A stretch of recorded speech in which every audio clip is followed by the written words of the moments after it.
अब बढ़ते उत्तर प्रदेश की खबरों की ओर, जहां सहारनपुर लोकसभा सीट से कांग्रेस के प्रत्याशी इमरान मसूद ने जीतने के बाद जनता का आभार जताया, तो वहीं इमरान मसूद ने हारने के बाद बीजेपी के प्रत्याशी राघव लखनपाल शर्मा ने अपने समर्थकों के साथ मतगणना स्थल से मायूस होकर घर वापस लौटे। इस दौरान मीडिया से बात करते हुए राघव लखनपाल ने कहा कि हम तो चुनाव जीतने के हिसाब से ही गए थे, बहुत अच्छा चुनाव सब लड़े, जातिगत समीकरण और कुछ ऐसे वोटों के शिफ्ट होने के चलते मुझे हार देखने को मिली है। हार की पूरी समीक्षा की जाएगी। और सहारनपुर से सुमित जॉर्ज की रिपोर्ट।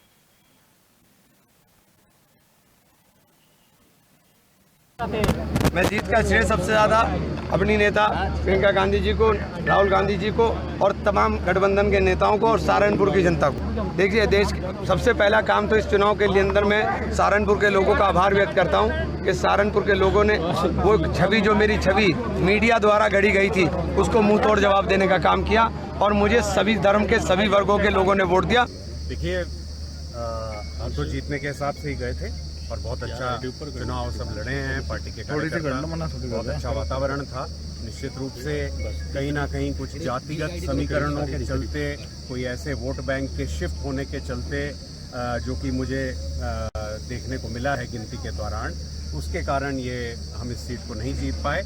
एक बार पूरी तरह से इसकी समीक्षा करके और तभी मैं आपको बता पाऊंगा कि क्या कारण। मैं जीत का श्रेय सबसे ज़्यादा अपनी नेता प्रियंका गांधी जी को, राहुल गांधी जी को और तमाम गठबंधन के नेताओं को और सहारनपुर की जनता को। देखिए, देश सबसे पहला काम तो इस चुनाव के लिए अंदर मैं सहारनपुर के लोगों का आभार व्यक्त करता हूं कि सहारनपुर के लोगों ने वो छवि, जो मेरी छवि। इधर कानपुर लोकसभा से बीजेपी के उम्मीदवार रमेश अवस्थी ने 25,000 वोटों से जीतने के बाद कहा कि मैं कानपुर में विकास के लिए जो भी कर सकता हूं वह करूंगा।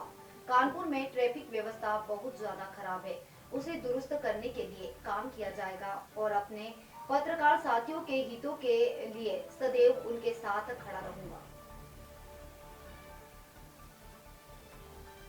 ऐसा है, सबसे पहले मैं कानपुर के सभी पूरे जनमानस को, सभी अपने भारतीय जनता पार्टी के देवतुल्य कार्यकर्ताओं को बहुत बहुत धन्यवाद देते हैं। उनका आभार व्यक्त करना चाहते हैं कि उन्होंने जब से मैं प्रत्याशी घोषित हुआ, पूरे तन मन और पूरे उत्साह के साथ मुझे चुनाव लड़ाया और कानपुर की पूरी जनता ने मुझे वोट दिया, अपना समझा। तो सबसे पहले उनको बहुत धन्यवाद देना चाहता हूं और साथ में ये उनको भरोसा दिलाना चाहता हूं कि माननीय प्रधानमंत्री जी ने जो विकसित भारत का सपना देखा है, उसी के आधार पर हम सब लोगों ने विकसित कानपुर का सपना देखा है, उसको मैं जरूर पूरा करूंगा।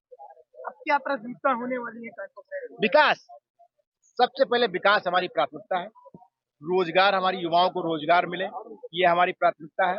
यातायात की व्यवस्था यहाँ जो गड़बड़ है, काफी यातायात लग रहा है, हालांकि पूरे प्रदेश में है यातायात की समस्या, लेकिन फिर भी इसके लिए यातायात के लिए जो भी जितना भी है, चाहे वो रेलवे का एक एलिवेटेड रोड बनाने की व्यवस्था हो, एक फ्लाईओवर रेलवे का जो बनेगा, जो हमारे पूर्व सांसद ने उसमें काम किया है, उसको हम लोग पूरा बनाएंगे, एलिवेटेड रोड बनाएंगे। इसके लिए उससे यातायात की समस्या का समाधान होगा।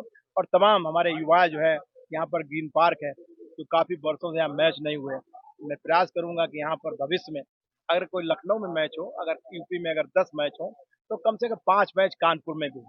तो चाहे स्पोर्ट्स हो, चाहे पर्यटन हो, चाहे शिक्षा हो, मेडिकल हो, सभी जो भी क्षेत्र, सब में प्रयास किया जाए।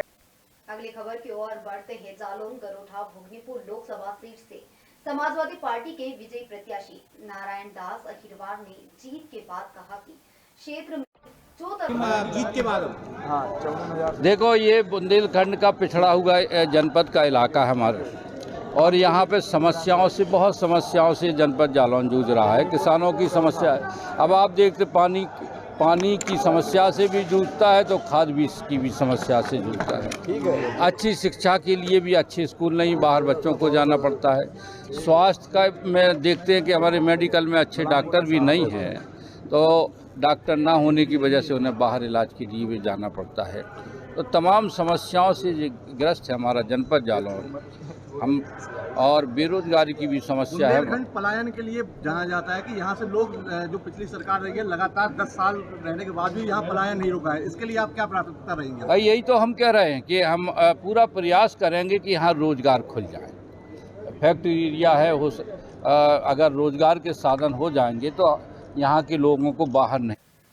उत्तर प्रदेश के आगरा लोकसभा सीट से जीतने के बाद बीजेपी नेता एपी सिंह यशस्वी तपस्वी लोकप्रिय प्रधानमंत्री नरेंद्र मोदी जी का, हमारे गृह मंत्री अमित शाह जी का, पार्टी के अध्यक्ष जेपी नड्डा साहब का, महामंत्री शंकर संतोष साहब का और यूपी के सीएम साहब का, यूपी के प्रदेश अध्यक्ष धर्मपाल जी जो हमारे संगठन महामंत्री का धन्यवाद देना चाहूँगा कि उन्होंने पार्टी में पुनः एक बार आगरा का टिकट दिया। तो केंद्र सरकार की कल्याणकारी योजना, राज्य की योजना, राज्य का लॉ एंड ऑर्डर, बूथ अध्यक्ष से लेकर महामंत्री की परिश्रम की पराकाष्ठा से ये कमल खिला है। आगरा की जनता ने जिस अपेक्षा उम्मीद और आकांक्षाओं को लेकर ये जीत दिलाई है, मैं उन अपेक्षा उम्मीद और आकांक्षाओं पर खरा उतरने की कोशिश करूँगा। मैं देश के यशस्वी तपस्वी लोकप्रिय प्रधानमंत्री